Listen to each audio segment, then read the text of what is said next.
ಮಾಡ್ಕೊಂಡು 28 kg weight loss ಆಗಿದ್ದೀನಿ. 10 inches ಹೊಟ್ಟೆ ಸುತ್ತಳತೆ ಕಡಿಮೆ ಆಗಿದೆ ಸರ್.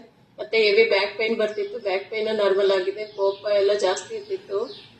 ಮನೇಲಿ ಯಾರಾದ್ರೂ ಏನಾದ್ರು ಒಬ್ರು ಒಂದ್ ಸ್ವಲ್ಪ ರಿಯಾಕ್ಟ್ ಮಾಡಿದ್ರು ನಾನು ಓವರ್ ಆಗಿ ರಿಯಾಕ್ಟ್ ಮಾಡ್ತಿದ್ದೆ. ಅದರಿಂದ ಮೈಂಡ್ ಕಂಟ್ರೋಲ್ ಮಾಡಕ್ ಆಗ್ತಿರ್ಲಿಲ್ಲ, ಸ್ಟ್ರೆಸ್ ಫೀಲ್ ಆಗ್ತಿತ್ತು.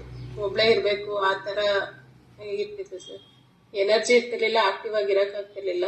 ಡ್ರೈ ಫ್ರೂಟ್ಸ್ ಅಭ್ಯಾಸ ಮಾಡ್ಕೊಂಡಿದ್ದೆ ಎನರ್ಜಿಗೋಸ್ಕರ. ಬ್ರೇಕ್ಫಾಸ್ಟ್ ಚೇಂಜ್ ಮಾಡ್ಕೊಂಡ್ಮೇಲೆ ತುಂಬಾ ಆಕ್ಟಿವ್ ಆಗಿರ್ತೀನಿ. ಬ್ಯಾಕ್ ಪೈನ್ ಕಡಿಮೆ ಆಗಿದೆ ಸರ್, ಕೋಪ ಎಲ್ಲ ಕಡಿಮೆ ಆಗಿದೆ, ಆಕ್ಟಿವ್ ಆಗಿರ್ತೀನಿ, ಎನರ್ಜಿ ಆಗಿರಕ್ಕೆ ಹೆಲ್ಪ್ ಆಗ್ತಿದೆ. ಡ್ರೈ ಫ್ರೂಟ್ಸ್ ತಿಂದು ವೆಯ್ಟ್ ಗೇನ್ ಆಗಿದ್ದ ಅಷ್ಟಪ್ಪ ಆಗಿರೋದು ಅಂದ್ರೆ ಸರ್ ನನ್ಗೆ ಆಕ್ಟಿವ್ ಆಗಿ ಇರಕ್ ಆಗ್ತಿರ್ಲಿಲ್ಲ, ಲೋ ಎನರ್ಜಿ ಇರ್ತಿರ್ಲಿಲ್ಲ. ಎನರ್ಜಿ ಲೆವೆಲ್ ಚೆನ್ನಾಗಿರುತ್ತೆ ಅಂತ ಡ್ರೈ ಫ್ರೂಟ್ಸ್, ಬಾದಾಮಿ ಮತ್ತೆ ಒಣದ್ರಾಕ್ಷಿ ಅಭ್ಯಾಸ ಮಾಡ್ಕೊಂಡಿದ್ದೆ ಸರ್.